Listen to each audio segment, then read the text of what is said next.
तो एनिमे की दुनिया का सबसे बड़ा सवाल और सबसे ज़्यादा कंट्रोवर्शियल टॉपिक अगर कोई है तो वो है Goku MUI form versus Saitama. इन दोनों में कौन है ज़्यादा पावरफुल, कौन किसको धूल चढ़ाएगा। तो दोस्तों आज मैं इस डिबेट को ख़त्म करने वाला हूँ। आप सबको ऐसा लग रहा होगा कि ये कौन होता है एनिमे के बारे में बोलने वाला, इसको क्या पता है, हम सब इससे ज़्यादा जानते हैं। वो लोग भड़क भी गए होंगे, पर ट्रस्ट मी, मुझे दोनों एनिमे ही बहुत ज़्यादा पसंद है। मैं किसी भी एनिमे को ये नहीं बोल सकता कि ये मेरा फेवरेट है इसीलिए ये जीतेगा। नहीं, मुझे पर्सनली दोनों ही बहुत ज़्यादा पसंद है और मैं बचपन से इन दोनों को देखते आ रहा हूँ। तो इतना तो आइडिया है मेरे को।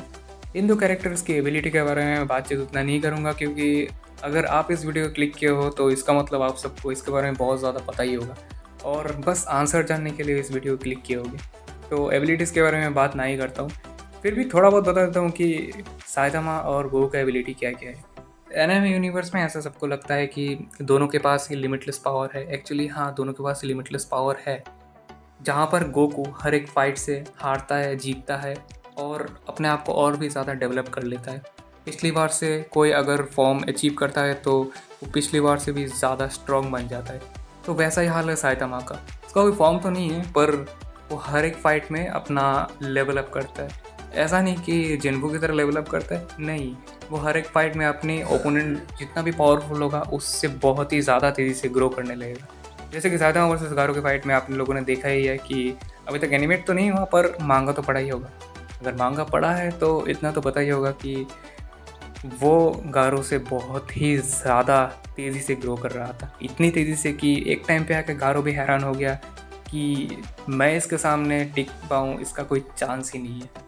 हालांकि हमने ये भी देख रखा है कि गोकू वर्सेस जिरन के फाइट में गोकू ने अपना अब तक का सबसे पावरफुल फॉर्म जो अचीव किया है, मास्टर अल्ट्रा इंस्टेंट, वो इस लेवल पे आके इतना ज़्यादा पावरफुल हो गया था कि जिरन उसका टच तक नहीं कर पा रहा था। उसकी बॉडी इस लेवल पे आके खुद ब खुद मूव करने लगी, सबकॉन्शियसली। गोकू को सोच भी नहीं पड़ता, उसकी बॉडी इतनी तेज़ी से मूव करती है, ऐसा लगता है कि एरोप्लेन मोड में चला गया हो गोकू। मजाक कर रहा था। उसके रिफ्लेक्सेस बहुत ही ज़्यादा, हद से ज़्यादा फास्ट हो गए थे। उसकी स्पीड इतनी हो गई थी कि मानो स्पीड ऑफ लाइट भी शर्मा जाए। गोकू वर्सेस जिरन की फाइट में वो दोनों इतना हद तक पुश कर रहे थे खुद को कि यूनिवर्स भी गोटी की तरह शेक करने लगे। तो इस चीज़ से तुमको क्लियरली पता चल रहा होगा कि गोकू एक यूनिवर्स या फिर मल्टीवर्सल लेवल का बीइंग है। और जहाँ पर हमारा साइतामा क्लियरली मेंशन है कि वो एक गैलेक्सी लेवल तक का बीइंग हो सकता है। ताकि हम इस चीज़ को भी इग्नोर नहीं कर सकते कि जो साइंस होता है, जैसे गोकू एक सायन है, तो साइंस की कोई लिमिट नहीं होती। वो खुद को जितना पुश करेंगे वो उतना ही ज़्यादा स्ट्रांग हो जाएंगे। हालांकि गोकू का अब तक का स्ट्रॉन्गेस्ट फॉर्म है यूआई फॉर्म, तो वो इस चीज़ को भी पार कर सकता है क्योंकि वो सायन है। और एक और एडवांटेज है कि साइंस जो होते हैं ना, वो बहुत ही धीरे एज करते हैं, तो बैटल प्रिपरेशन करने के लिए उसके पास बहुत ज़्यादा टाइम होगा, बहुत ज़्यादा प्रैक्टिस वो कर सकता है। तो साइतामा के मुकाबले गोकू के पास ये एडवांटेज है।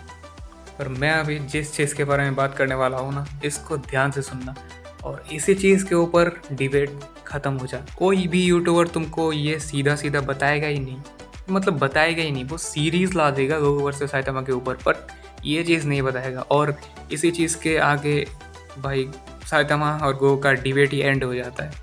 और वो चीज़ ये है कि साइतामा एक गैग कैरेक्टर है, ठीक है। और गैग कैरेक्टर वो ऐसा होता है कि वो कुछ भी कर सकता है। साइतामा का जो राइटर है, वन पंच मैन के जो राइटर है, उन्होंने खुद मेंशन किया है कि साइतामा के सामने कोई भी ओपोनेंट क्यों ना आ जाए, चाहे वो कोई भी हो, गॉड ही क्यों ना हो, उसको कोई घंटा फ़र्क नहीं पड़ता। वो मैजिक से इम्यून है, उसको स्पेस में कोई घंटा फ़र्क नहीं पड़ता और उसके पास लिमिटलेस स्ट्रेंथ है। और ये खुद राइटर ने कंफर्म कर रखा है। और ड्रैगन बॉल से हमें ऐसी कोई चीज़ मिली नहीं है जिससे हम ऐसा बता सकते हैं कि उसके पास भी कोई लिमिटलेस स्ट्रेंथ है। तुम लोगों को ये पता ही होगा, वो जब एक नया फॉर्म अचीव करता है उसमें वो ज़्यादा देर तक रह नहीं पाता। अगर वो खुद को ज़्यादा पुश करेगा तो एक टाइम पे ऐसा होगा कि वो अपने नॉर्मल फॉर्म में आ जाएगा।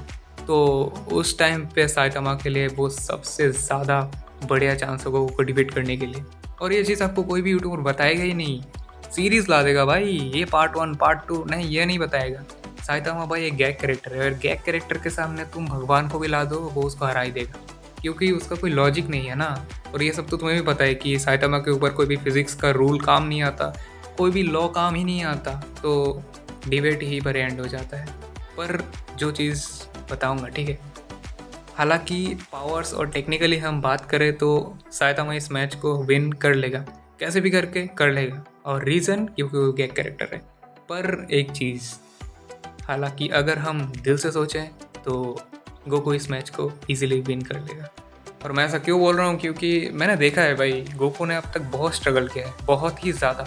साइतामा का भी स्ट्रगल है, पर मुझे वो चीज़ कुछ खास मतलब अच्छी नहीं लगती कि 100 पुशअप, 100 सिटअप, 100 स्क्वाट्स मारने से 3 साल तक तुम लिमिटलेस पावर अचीव कर लोगे। मतलब ये चीज़ उतनी फील नहीं आती। पर जितना मैंने गोकू को देखा है ना, उसका स्ट्रगल मुझे इतना मोटिवेट किया है कि मैं बता सकता हूँ।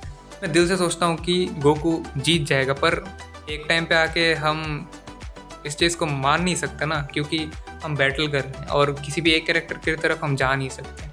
तो हालांकि लास्ट में रिज़ल्ट यही आता है कि साइतामा जीत जाएगा, और रीज़न तो बता ही दिया है। तो अगर आपको कुछ और लगता है कि कुछ और आंसर होगा, कुछ और एक्सप्लेन है आपके पास, तो कमेंट में ज़रूर बता सकते हो। और वीडियो अच्छा लगे तो लाइक ज़रूर करना, सब्सक्राइब तो कर ही देना, ठीक है। मिलते हैं किसी और वीडियो में। Bye guys.